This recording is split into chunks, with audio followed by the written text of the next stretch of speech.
एक बार किशोरी जी ठाकुर जी से बोली हम बंसी बजाएंगे। जो बोले आप बंसी मत बजाओ। बोले क्यों? बोले बजेगी नहीं आप। किशोरी जी बोली अच्छा हमसे नहीं बजेगी। ललता विशाखा तुरंत आ गई, ये पहले आ जाए लड़वे लाल जी थे। काकई तुमने? बोले मैं यूं कह रहा हूँ कि हमारी श्यामाजू बंसी ना बजा पाएंगी। अच्छा हमारी लाडली जू जब चले ना तो उनके पामन की नूपुर उनकी ध्वनि पे राग रागनी वारे वारे जामे, और तुम यूं कह रहे हो हमारी लाडली जी बंसी ना बजा पाएंगी।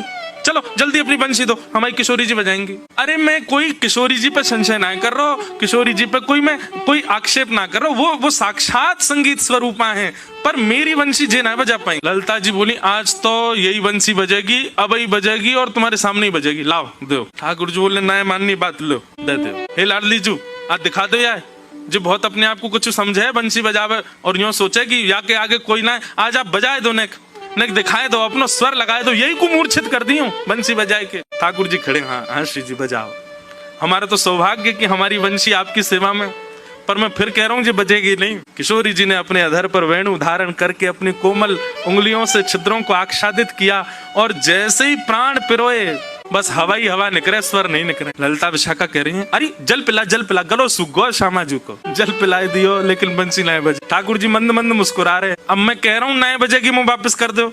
अरे श्यामाजू जी बहुत मायावी है, ये अपनी माया ते कछू कर सके, याने जरूर बंसी बांध दी होगी, याने बंसी को टोना टोटका करके बाकी स्वर सबरे अंतर ध्यान कर दिए, नहीं तो हमारी श्यामाजू कोई स्वर को कोई संगीत के वाद्य को स्पर्श कर दे, अरे स्पर्श मात्र से बजन लगे, ये बंसी क्यों ना बज रही है। ठाकुर जी बोले पहले बंसी वापस करो फिर बताऊंगा। किशोरी जी ने बंसी वापस करी। ठाकुर जी बोले अच्छा एक बात बताओ, आप बंसी को वादन करते समय मन में कौन को चिंतन कर रही?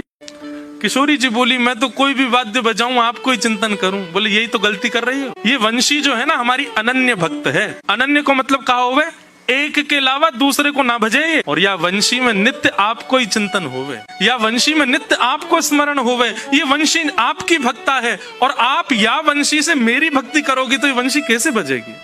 हे श्यामाजू आप नेत्र बंद करके अपनो ही चिंतन करो, मतलब अपने ही स्वरूप को ध्यान करो। जब आप अपनो ध्यान करोगी तब ये वंशी बजेगी, क्योंकि या वंशी में तो नित्य आपको ही गायन की हो जाए। किशोरी जी ने अधर पर वंशी रख के जैसे स्वयं को स्मरण किया, अपने रूप नक, अपने रूप नेत्र आदि को स्मरण किया, अपनो ही स्मरण करके जैसे ही वंशी अधर पर धरी बिना फूंक के वंशी बजन लगी। किशोरी जी के नेत्र सजल है गए।